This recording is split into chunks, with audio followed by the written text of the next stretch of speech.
Bonjour et bienvenue à une autre émission de Chapitres et Versets, une initiative du ministère de l'EBCRS. Mon nom est Éric et il me fait plaisir de vous retrouver en cette journée bénie. Aujourd'hui, nous allons retrouver notre ancien enseignant principal de notre assemblée dans un message déjà en progression. Pour assister en personne à nos enseignements et prédications, veuillez nous rendre visite au 4405 rue Aurel à Saint-Hubert, sur la rive sud de Montréal, les dimanches matins à 10h30. En attendant de vous voir bientôt, sans plus tarder, allons écouter cette partie d'enseignement. Jésus s'entretient toujours avec ses disciples. Judas Iscario est parti depuis le chapitre 13, depuis que Satan est entré en lui, pour trahir son ami Jésus. Jésus s'en va à la croix pour y mourir.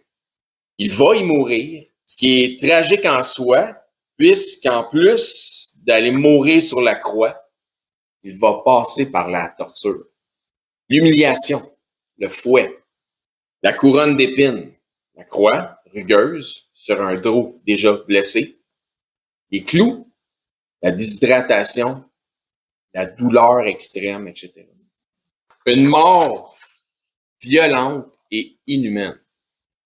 C'est pourquoi il leur dit, au verset 20, dans la première partie du verset, « En vérité, je vous le dis, ne vous pleurerez et vous vous lamenterez, et le monde se réjouira. » Les disciples vont être dans une sorte de confusion, dans la consternation, dans la tristesse. Imaginez-vous à leur place, un peu comme on parlait ce matin du fait qu'on est allé visiter la représentation ou la réplique de l'Arche de Noé au Kentucky. Frère Sylvain, Sœur Chantal ont fait la même chose. Un coup, t'es dedans, ta perspective s'ouvre. C'est une bonne chose que quand on lit les Écritures, d'essayer de se jeter, se projeter dans la perspective de ceux qui ont vécu le moment dont l'histoire nous est racontée. De faire ça au maximum, ça ouvre notre compréhension dans bien des circonstances. Donc, les disciples vont être dans la confusion, puis c'est pour ça que je vous dis, imaginez-vous d'être à leur place dans ce moment-là. Tu fais 3 années de ministère avec celui que tu appelles ton Seigneur. Il n'y en a pas 2 comme lui. Toi, tu te promènes pendant 3 ans avec. Ce personnage-là, c'est du jamais vu. Tu participes à ces miracles, tu chasses des démons parce qu'il t'en a donné le pouvoir, tu chasses des démons à son nom, tu es près de lui à écouter ses enseignements, c'est ton ami, c'est ton maître encore plus, c'est celui que tu appelles Seigneur. Tu as la ferme conviction que c'est le Fils de Dieu, le Messie qui devait venir, dont les prophéties parlaient dans l'Ancien Testament. Et une nuit, tout bascule.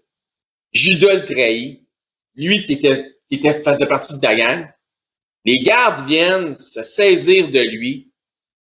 Il est jugé innocent et devient coupable. Quand même. Jugé comme un coupable malgré que le jugement, c'était l'innocence. Traité comme un coupable. Tu es proche de lui, tu aimes Jésus, puis tu vois tout ça se dérouler devant tes yeux, tout va vite, puis tu es impuissant face à l'ampleur de la situation. Même si sur le moment, tu avais une pleine conviction en sa résurrection potentielle, qu'il était pour ressusciter, tu avais compris le message, tu serais saisi de diverses émotions. Tu serais sûrement pas avec un petit sourire en coin, en disant, tu es vraiment content, dans le fond, qu'il est en train de souffrir à ta place.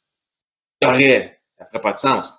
Tu serais saisi de toutes sortes d'émotions, malgré les avertissements, malgré que tu comprends qu'il va ressusciter, même si tu sais tout ce qui va se passer. Tu ferais pas comme, pas grave. De toute façon, il va ressusciter dans 3 jours. On aurait tous eu le même genre de réaction que les disciples à l'époque devant une scène aussi horrible. N'est-ce pas? Donc, ça nous disait tantôt dans notre verset 20, ça dit, en vérité, je vous le dis, vous pleurerez, vous lamenterez, et le monde se réjouira. Consternation pour les disciples, mais réjouissance pour ceux qui participent d'une manière ou d'une autre à son exécution. Imaginez. Marc 15, verset 16, ça dit « Les soldats conduisirent Jésus dans l'intérieur de la cour, c'est-à-dire dans le prétoire. Ils assemblèrent toute la cohorte. Ils le revêtirent de pourpre et posèrent sur sa tête une couronne d'épines qu'ils avaient tressée. Puis ils se mirent à le saluer, « Salut, roi des Juifs! » Et ils lui frappèrent la tête avec un roseau. Pourquoi? Afin que les épines de la couronne tressée s'enfoncent bien comme il faut dans le cuir chevelu. Et vous vous souvenez que les épines, c'est une conséquence du péché de l'homme. Parce que quand il a été jeté hors du jardin, tu vas cultiver à la sueur de ton front, mais la terre va te donner des épines. Donc, il crachait sur lui et fléchissant les genoux, il se prosternait devant lui. Bon, verset 20. Apparaît s'être ainsi moqué. Qu'est-ce que Jésus leur avait dit? Mais le monde se réjouira. Et après s'être ainsi moqué de lui, ils lui ôtèrent la pourpre, lui remirent ses vêtements et l'emmenèrent pour le crucifier. Sautez au verset 29. Les passants l'injuriaient. Donc ça, c'était les soldats romains. Maintenant, les passants l'injuriaient et secouaient la tête en disant « Et toi qui détruis le temple et qui le rebâtis en 3 jours, hein, la smart, t'as voulu te prendre intelligent en disant « Hey, si vous détruisez ce temple, je vais le rebâtir en 3 jours. » Et ça nous dit dans les Écritures qu'il parlait du temple de son corps. 3 jours et 3 nuits après, il est ressuscité après avoir été tué. Sauve-toi toi-même et descends de la croix. Verset 31, les principaux sacrificateurs avec les scribes, se moquaient entre eux et disaient, il a sauvé les autres, il ne peut se sauver lui-même. Donc, comme Jésus disait, le monde se réjouira. Donc, autant l'élite religieuse, les passants, que les Juifs, que les soldats romains. Donc, on voit ici ce que Jésus avait prophétisé s'accomplir. Le monde, donc juif et païen combinés, se réjouit des souffrances de sa mort. Ils se moquent tous de lui. Le monde se réjouit pendant que les disciples pleurent, puisqu'ils ne comprennent pas que ce qui s'accomplit devant eux est lié avec la justice de Dieu. Ça me fait penser lorsque Joseph avait dit à ses frères en Égypte, ce que vous avez pensé à mal, Dieu le pensait à bien. Ça fait aucun sens qu'un homme innocent de quelque crime que ce soit passe par l'exécution comme étant un des pires criminels. Vrai? Ça n'a pas de sens. Ça fait aucun sens, absolument aucun sens, que cette injustice soit une forme de justice. Non, mais dans l'éternité, dans le monde spirituel, tout ça prend son sens. Dans Isaïe 53. Ça faisait partie du plan de Dieu depuis la fondation du monde afin de pouvoir justifier les coupables par le sacrifice de son agneau innocent, parfait, sans faute et sans tache. Dans Isaïe 53, on va lire le verset 3, à partir du verset 3. Méprisé et non. Isaïe a été écrit des centaines d'années avant la crucifixion de Christ. Comme le proverbe qu'on a lu tantôt, le psaume, qu'on a lu tantôt, psaume qui parlait de prophétique, qui parlait de la mort de Christ. Donc, Isaïe 53, méprisé et abandonné des hommes, homme de douleur et habitué à la souffrance, semblable à celui dont on détourne le visage, nous l'avons dédaigné. Donc, ça prophétise les souffrances de Christ. Nous avons fait de lui aucun cas. Cependant, ce sont nos souffrances qu'il a portées, c'est de nos douleurs qu'il s'est chargé, et nous l'avons considéré comme puni, frappé de Dieu et humilié. Mais il était blessé pour nos péchés, brisé pour nos iniquités. Le châtiment qui nous donne la paix est tombé sur lui, et c'est par ses meurtrissures que nous sommes guéris. Regardez la première partie du verset 7 ensuite. Il a été maltraité et opprimé. Il n'a point ouvert la bouche, semblable comme à un agneau qu'on mène à la boucherie. L'agneau de Dieu qui ôte les péchés du monde. Les Juifs sont coupables de la crucifixion. Les Romains aussi sont coupables de sa crucifixion. Pas besoin de tourner là, mais prenez la référence si vous voulez. Dans Actes chapitre 3, verset 23, Pierre dit là que les Juifs ont fait mourir Jésus par la main des impies. Tout comme ça nous dit que tous meurent par l'hérédité ou la culpabilité d'Adam. Référence 1 Corinthiens 15, 22. Je vous dirais que nous sommes aussi générationnellement tous coupables ou responsables de la mort de Christ. Mais que Christ, qu'est-ce que Christ a demandé au Père lorsqu'il était agonisant sur la croix? Pardonnez-leur. Pardonne-leur parce qu'ils ne savent ce qu'ils font. Luc 23, 34. Pardonne-leur car ils ne savent ce qu'ils font.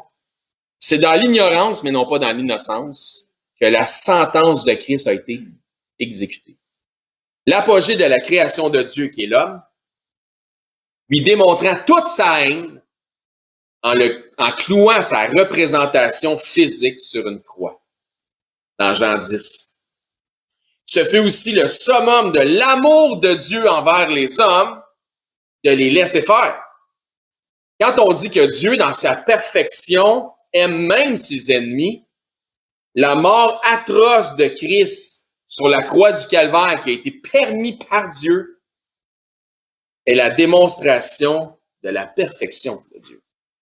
Parce que Dieu, dans sa perfection, il aime parfaitement jusqu'à aimer ses ennemis, à les laisser faire ce qu'ils ont fait à son Fils, par amour pour eux. Parce que Dieu a tant aimé le monde, qu'il a donné son Fils unique. Afin que quiconque croit en lui, donc met sa foi personnelle en lui, ne périsse point, mais ait la vie éternelle. Donc, une vie éternelle comme dans toujours et à jamais. Éternelle.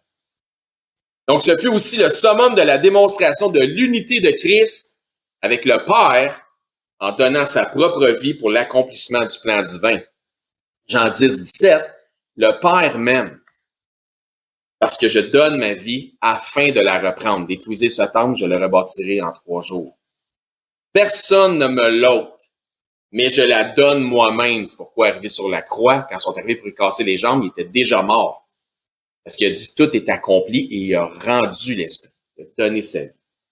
J'ai le pouvoir de la donner et j'ai le pouvoir de la reprendre. Tel est l'ordre que j'ai reçu de mon Père.